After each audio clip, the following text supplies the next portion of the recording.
there are a lot of areas that just didn't matter in terms of getting to the exit. You could take that negative armor.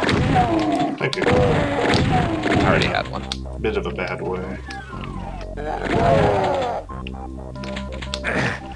Damaging floors everywhere.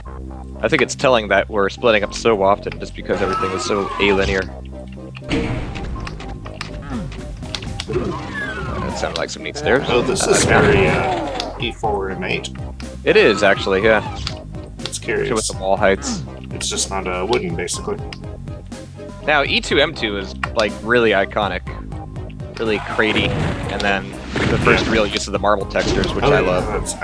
I'm having a hard time thinking in terms of the original maps that they're emulating, but e2m2 is actually one of my favorite maps.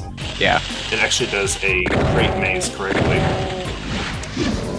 Yeah, it was one of the first. Unless you just call Wolfenstein in its entirety a crate maze. Well, I enjoyed it because it was just... I don't know, I didn't feel like it was really a maze. It was just a nice context for a fight. Yeah, yeah. But the usage of imps there was very good.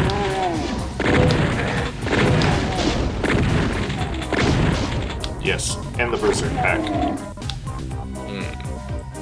It took me years to realize that you keep the Berserk pack long after the redness fades away. I read it in a strategy guide, and that's one of the things the game did on this game. Back in the Prima days. Was it that far back? Or was Prima going back that far? I don't recall. Prima was the big one. They were never very good, though. I remember, like, making a point of going through strategy guides, even of games that I didn't have. And the Prima ones were always kind of dull to read through. They didn't have a whole lot of explanation of the actual mechanics of the game.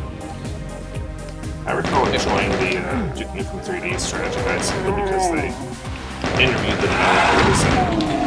Oh, cool. I don't know. They said quite a bit more. I found the Doom 2 strategy guide in a thrift store about 2 years ago, and the interview portion of it was nothing but Quake talk.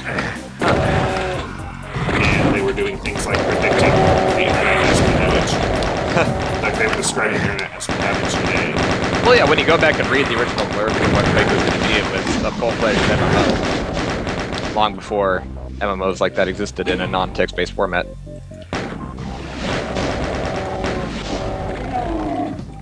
As a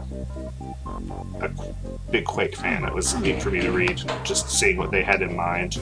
Yeah. And then what didn't happen. Oh, yeah. Which was the bulk of it, yeah.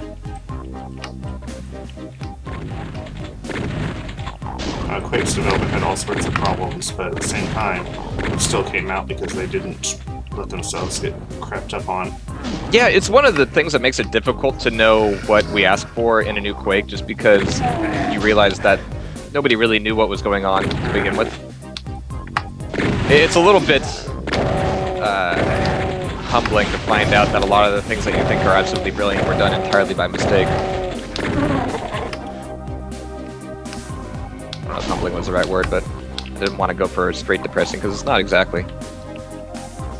I would say just interesting, which is a nice neutral term. Yeah. Because it is interesting. Lots of red suit usage here. This seems to be doing the same thing as Episode 1 as far as making a point of being as vertical as possible. I like this. The switch overlooks when it opens. Yes. Wish I could go back in time and fix Hexen in that regard. I was about to say no Hexen here.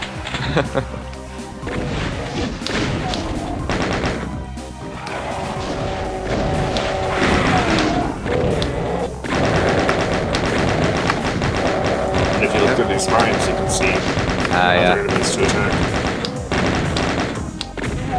The lag makes for interesting timing on the chain gun. Yeah? I think I'm on the current advantageous side of the network between us, so it's pretty smooth here. It'll change from map to map, it seems, though. Secret. Yep. Always seemed to be a good basic rule of, if a secret has a reward, make that reward visible. Mega health. Oh, not mega. Soul Sphere. I'm good. I still have plenty of, I'm so Quake. plenty of armor. Yeah. Although I prefer the term Soul Sphere. Yeah. I like things to be more lore, less game. Back in the good days of Skull Tag, there was a good announcer pack. It actually went Soul Sphere every time you picked one up. It was fun. Sounds Corny, like but... sounds like it was meant for BJ Blazkowicz. Yeah. Red Skull Key. I'm gonna need this one.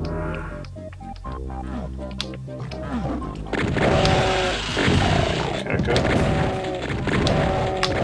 You know, this really isn't reminding me of the original E2m2. It really isn't. But I like it. We finally have some marble here.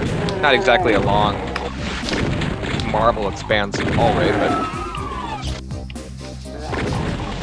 Yeah, I'm still waiting for a 4-pillar room.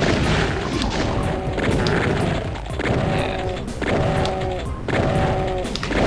Oh. We lost the space between us. That sounds like a song. A lot of wood. Invulnerability sphere, really? Why? That's curious. Oh boy, found out why. Well, not exactly. It's a threat, especially with two of us with shotguns. As I say, especially balanced for a co-op, which the game is supposedly. Supposedly. Yeah, it hasn't really been much of a challenge thus far, your one death notwithstanding. Where I just, yeah. I had pistol only and I walked into a room with damaging 4 and a bunch of empties. I was wondering about that flesh wall. Where did that take you? A little teleporter with a little room. Highly descriptive, I know. Oh yeah. It's the place with the line deaths and the sectors. Weird, we got like Icon of Sin textures being mixed in with the wood and the metal. Just found out a secret area. Hazard. I can hear you. Oh, ew. Walk-through door. Wall, rather. Yeah, I was surprised by that. Used relatively rarely. What was the point of this one? I don't know.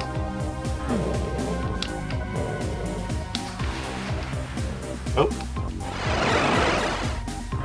Oh. What happened there? I was quickly moving out of the way to avoid that the first time. Oh crap. Sorry. This is a good time to note that the gibs actually still show a little bit of the green from your armor. I like that. Good times, potato salad. Damn, now I really want some potato salad.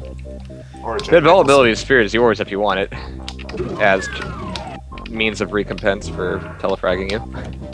Not really sure what we need it for, though. I know, that's what I was thinking. I guess if I want to just be really reckless at some point, that's good. And now I'm finding all these other odd little areas I missed the first time through.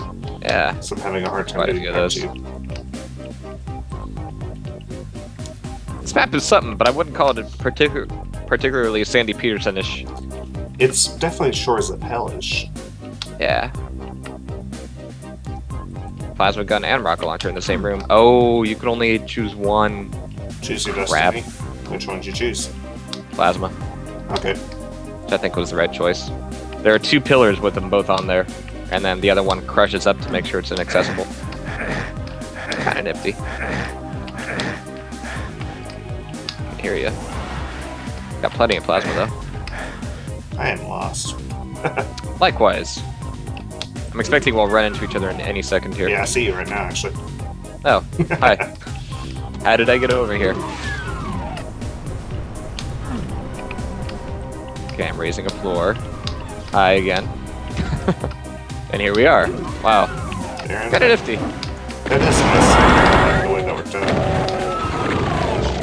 I always thought this gravel texture was so odd. It's so obviously, you know, magnified to that point. It's like grains of sand or something. But the colors work. You just ruined this texture for me. Oh shit, it's only been 25 years. And it's worked just fine the whole time. Or 20 years. 20. 21. Yeah. Welcome to math. I'm sorry. This is... I always thought that was kind of obvious. But a lot of these were photo sourced in some form and then modified. Yeah, like the shotguns that we're holding right now. Yes. It's such a small plastic shotgun, too. It's not just a toy shotgun, it's a child's toy shotgun. Yeah. There's a switch that did a thing. Oh boy. What is happening here? Say let's just end the level. There is a mega armor behind the exit switch. Really? Yes. Interesting. What are you at? I'm at 80 green. Okay, go for it. I'm at 110, 111. I feel like these levels are actually built